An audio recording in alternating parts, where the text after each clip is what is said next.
প্রিয় ভাই, সব মানুষের হায়াত মওতের কোনো স্থিরতা নাই। আপনারা আমাকে ভালোবাসেন, এর জন্য আমি কৃতজ্ঞ। আমি আপনাদের কাছে দোয়া চাই, যেদিন আপনাদের কানে যেদিন খবর আসবে সাইদি নাই, একদিন ইতিহাস থেকে আমিও হারায় যাব। কিয়ামতের দিন আল্লাহ যেন আমাকে মাফ করে দেন। আমি কিচ্ছু চাই না আল্লাহর কাছে।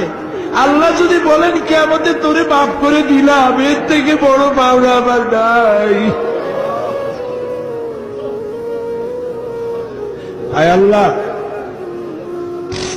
এদেশে ইসলামের জন্য কারা রক্ত দেয়? আল্লাহ, এ জমিনে ইসলামের জন্য কারা মাইর খায়? এ জমিনে ইসলামের জন্য রাস্তায় রাস্তায় জীবন দেয় কারা? তুমি কি চেনো না?